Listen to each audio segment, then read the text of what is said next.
In a world often divided by politics and opinion, it's easy to forget that at the heart of every conflict is a person, just like you and me. Today, we bring you a story that's both heartwarming and tragic, a story of disagreement, understanding, and an unexpected twist that left an entire city talking. This is the story of Barron Trump and a high-end restaurant in Los Angeles. It was a bright, sunny afternoon in Los Angeles, the kind that made you want to step outside, breathe in the fresh air, and enjoy the moment. Barron Trump, now a young man in his late teens, had just spent a quiet morning reading and decided to treat himself to lunch. He chose LA Terrace, a renowned restaurant known for its exclusive atmosphere, the kind of place where high-profile figures gathered for an afternoon meal. It wasn't his first time there, and he had always enjoyed the peaceful, refined environment. As Barron stepped inside, his height and calm demeanor immediately drew attention. But it wasn't just his height that stood out. It was the bright red MAGA hat he wore, resting casually on his head. For Barron, it was just part of his outfit.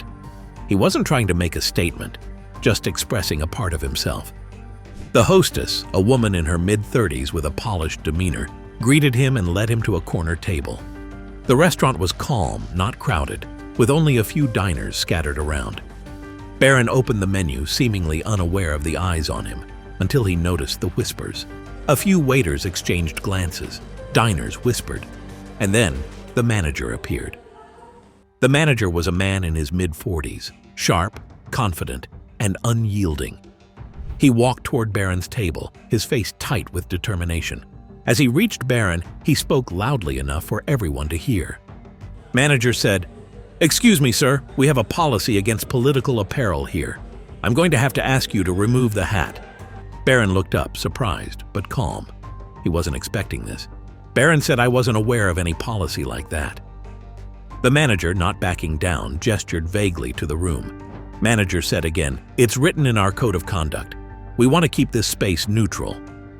Barron, still composed, surveyed the room. People were staring, whispering, pretending not to look. He wasn't trying to cause trouble, just here for lunch. Barron again said, "I'm not trying to cause any trouble. I'm just here for lunch." But the manager wasn't having it. Then manager said, "Take the hat off or I'll have to ask you to leave." Barron paused, his face unreadable. The room grew tense, everyone waiting for what would happen next. Then, with a quiet nod, Barron stood up. Then Barron said, "If that's how you feel, then I'll leave." The restaurant fell silent as Barron grabbed his things. He left without a word, leaving behind his untouched glass of water. The door closed softly behind him, but the tension inside remained thick. Something had changed. Outside, Barron paused. The warm California breeze brushed against his face. He adjusted his MAGA hat, reaffirming his decision to wear it. He wasn't angry, perhaps a little frustrated, but mostly he felt disappointed. He had always been taught to treat people with kindness, even when disagreements arose, and this felt like a betrayal of that belief. He took out his phone and typed a few quick messages to his family and friends, asking for their thoughts. Was he overreacting? Was the manager right? Replies poured in almost immediately. "That's insane. They shouldn't have treated you like that. You handled it better than I would have." Barron was grateful for the support, but it also made him think. Instead of seeking revenge or getting angry, why not turn this moment into something more positive? By the time Barron returned home, the story was already making waves. Social media was buzzing with opinions, some criticizing the restaurant's actions, others defending the manager's right to enforce the rules. But Barron had a different idea.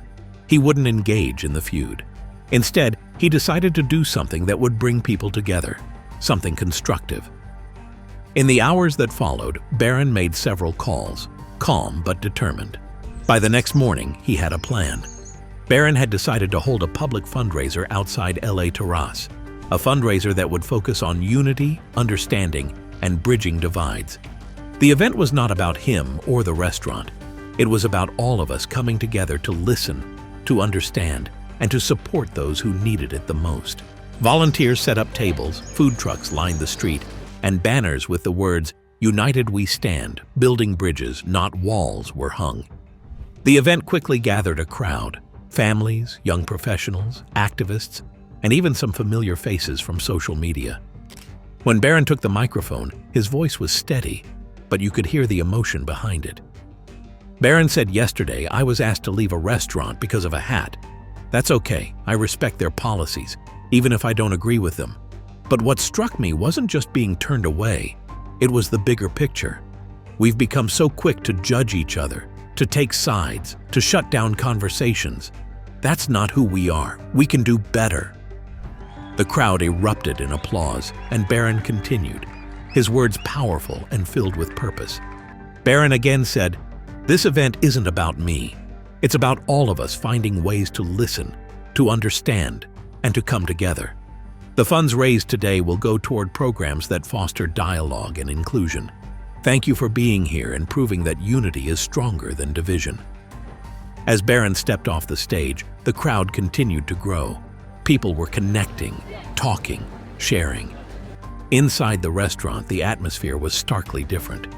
The manager, who had enforced the no political attire rule with such certainty the day before, now watched from his office window. The once bustling dining room was eerily quiet, the tables empty, and the few remaining diners distracted by the event outside. The manager sat back in his chair, staring at the flood of emails coming in. Complaints, cancellations, critiques. And then one email caught his eye. It was from a regular customer. The customer said, "I've always loved LA Terrace, but yesterday's incident was deeply disappointing. Kicking someone out for their personal beliefs isn't neutrality, it's divisive. I hope you'll find a way to make this right." The words hit him harder than he expected. Maybe he had made a mistake. Maybe this was about more than just rules. As the sun began to set, something unexpected happened. The manager, visibly uneasy, walked out into the crowd. The chatter quieted as he approached Barron, who was still shaking hands with guests. Barron smiled politely and extended his hand. The manager hesitated but then shook it. Manager said again, "I need to start by saying I made a mistake. I reacted out of fear, not logic. I see that now." Barron nodded, his expression calm. "It's okay," he said. "We all make mistakes. I just think it's important to have conversations, especially when we disagree." And in that moment, something changed. The manager, looking around at the vibrant community that had gathered, finally understood. Unity was stronger than division. And maybe, just maybe, it was never about the hat after all. As the day drew to a close, the fundraiser continued to thrive. Barron, standing alongside the manager, watched as people came together in a moment of understanding and unity. This wasn't just a story about a hat. It was a story about learning to listen, to grow, and to move forward together. A reminder that sometimes, even in the most unexpected places, we find the opportunity to change. Thank you for joining us today. If this story touched you, don't forget to like, share, and subscribe for more. Until next time, remember that even in the most divided moments, there's always a chance to build bridges, not walls.